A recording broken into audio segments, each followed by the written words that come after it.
দাদু দাঁড়াও, দাদু দাদু দাঁড়াও। কি হলো? এভাবে চিৎকার করছিস কেন?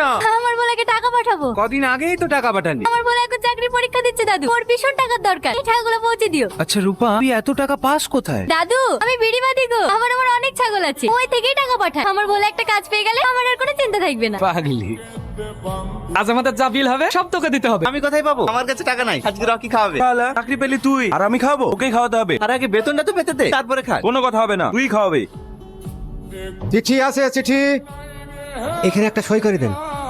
কিসের চিঠি? রূপা টাকা পাঠিয়েছে। সত্যি তোর ভাগ্যটা কত ভালো, শুধুমাত্র ওই মেয়েটা ছিল বলেই তুই গার্জেনের কোনো অভাব বুঝতে পারিসনি। ঠিক বলেছিস, এরকম মনের মানুষ অনেক ভাগ্য করে পাওয়া যায়। কি লিখেছে? প্রিয় ভোলা, আশা করি তুই ভালো আছিস, আমিও ভালো আছি। সবসময় তোর কথা ভাবতে ভাবতে আমার দিন কেটে যায়। কতদিন তোকে দেখিনি, কবে আসবি তুই? তোর কথা খুব মনে পড়ে রে। কিছু টাকা পাঠালাম, প্রয়োজনে খরচ করি, নিজের খেয়াল রাখি। আর হ্যাঁ, ফুচির দুটো বাচ্চা হয়েছে, ভালো থাকিস। ইতি তোর রূপা। ফুচি? ফুচি আবার কে? ছাগলের বাচ্চার কথা বলছি। তুই যে বলিস ও লেখাপড়া জানে না। জানে না তো, ওই পিয়ন কাকুই ওকে লিখে দেয়। ও আচ্ছা।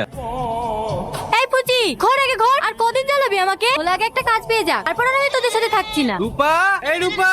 দাদু তুমি? তোর বাড়িতে গিয়েছিলাম, তোর মা বললো তুই নাকি ছাগল চড়াতে এসেছিস, তাই এখানে আসলাম। এই নে, ভোলা তোকে চিঠি পাঠিয়েছে। হ্যাঁ দাদু, আমার বলে কি লিখেছে? পড়ো পড়ো। প্রিয় তোমার রূপা, আশা করি তুই ভালো আছিস, আমিও ভালো আছি। আমারও তোকে দেখার জন্য মনটা ব্যাকুল হয়ে ওঠে, কিন্তু কি করব বল, আমিও তোকে অনেক মিস করি। আর হ্যাঁ, তোর জন্য একটা খুশির খবর আছে, আমি একটা কোম্পানিতে চাকরি পেয়েছি। 4 তারিখে জয়েন, কিন্তু আমি 2 তারিখে বাড়ি আসছি, তোর সঙ্গে দেখা করেই জয়েন করব। দাদু আমার বলে চাকরি পেয়ে গেছে, 2 তারিখে বাড়ি আসবে।